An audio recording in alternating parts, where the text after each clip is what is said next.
토르 러브 앤 썬더의 공격적인 프로모션 마케팅이 시작되었습니다. 이쯤 되면 슬슬 토르 러브 앤 썬더를 보기 전 반드시 알아야 할 것들을 정리해줘야겠죠. 그래서 오늘은 토르 러브 앤 썬더를 더욱 재미나게 감상하기 위한 가이드 영상을 준비해보았습니다. 영상을 시작하기 전에 좋아요, 구독, 알림 설정 한 번씩만 클릭해주시고요. 지금 바로 토르 러브 앤 썬더 가이드 총정리 시작합니다.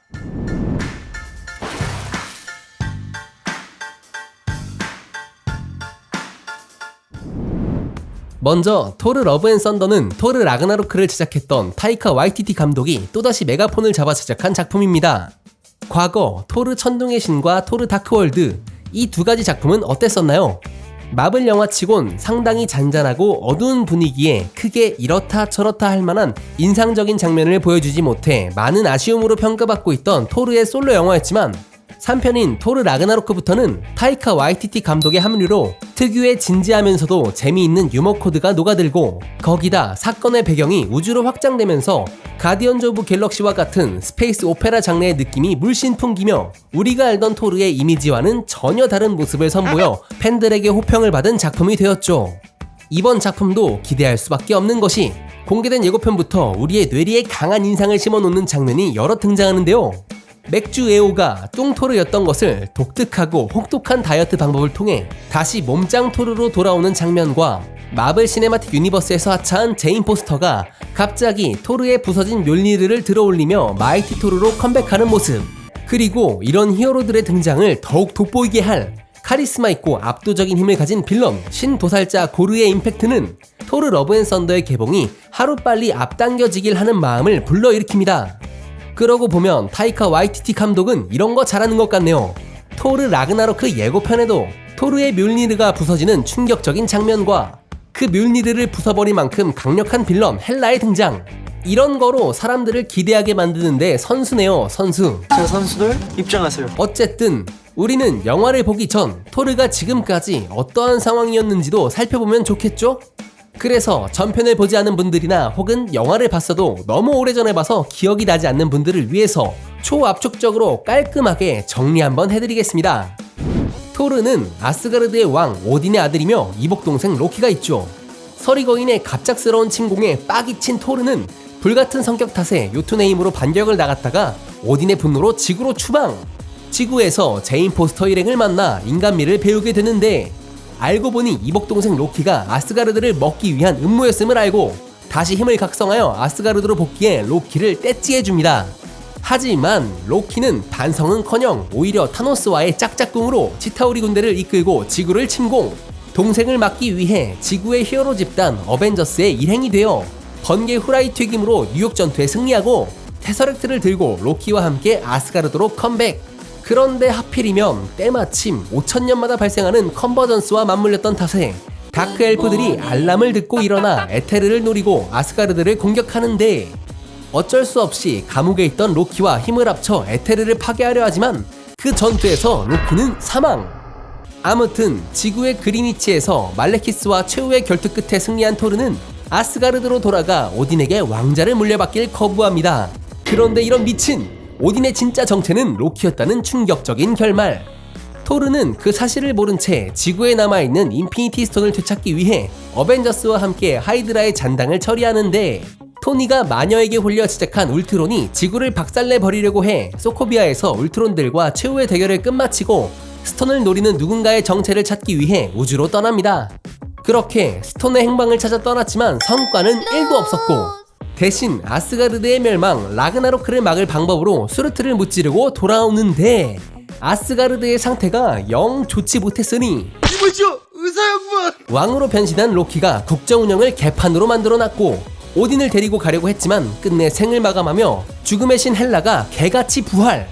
그녀의 압도적인 힘에 사카르 행성으로 나가떨어지며 그곳에서 그랜드마스터의 챔피언 헐크를 만나 주먹다짐 한판 벌이고, 발키리와 브루스 배너를 영입한 리벤저스를 결성해 헬라에게 복수를 도전하지만 역시나 역부족.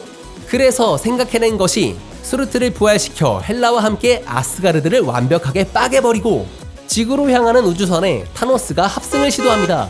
망치의 신 토르는 묠리르가 없으니 타노스한테 뚝 까맞고 넉다운 상태. 로키가 슬쩍 했던 테서렉트를 받아내고선 살포시 숨통마저 끊어주고 빠염.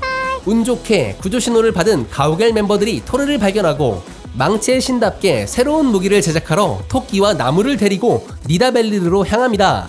그곳에서 드워프 에이트리가 새로운 새로운 도끼 스톤브레이커를 만들어줘서 도끼의 신으로 개같이 부활. 와칸다에서 타노스 데리고 오라고 냅다 소리 한번 질러주고 보라빡빡이의 가슴에 치명타를 날렸지만 손가락 까딱거리는 거는 막지 못해 우주의 생명 절반이 먼지로, 효자도 먼지로. 보라돌이 때문에 공황장애가 생겨 맥주로 하루하루를 버틴 시간만 어느덧 5년. 그 부작용으로 몸매는 녹음 아이스크림 마냥 쏟아지려고 했죠. 하지만 포기하지 않는 어벤져스는 또다시 뭉쳐 시간여행을 통해 인공적으로 인피니티 건틀릿을 제작하여 모두를 살려내고, 그렇게 보라돌이 군단과 대전투를 벌여 살 사람은 살고 계약이 끝난 사람들은 죽는 결과를 맞이하며 어쨌든 승리! 더 이상 지구에서 할 것이 없어진 토르는 심심한지 가오갤의 우주선에 무임승차해 우주로 떠나게 됩니다. 그 이후부터가 바로 토르 러브 앤 썬더에서 풀어나갈 이야기라고 보면 되겠죠. 그러면 이번 영화는 토르의 어떤 이야기를 풀어나가는 것일까요? 힌트는 제가 예전에 만들어 놓은 이 영상이 있습니다. 토르는 마블 시네마틱 유니버스의 영웅들 중 불행한 순위로는 완다를 가볍게 제치고 1위를 차지할 만큼 인생의 단맛, 쓴맛, 신맛, 짠맛, 똥맛까지 다 먹어본 캐릭터인데요.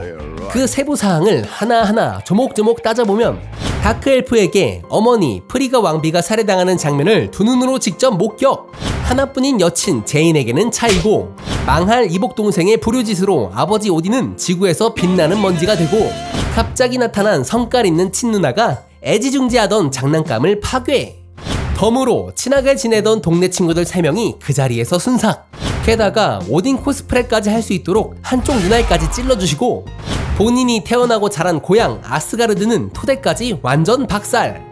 마음 좀 다잡고 이복동생이랑 형제애 좀 느껴보려니깐 갑자기 나타난 보라빡빡이가 따스한 멱살잡이로 숨통을 끊어놓죠.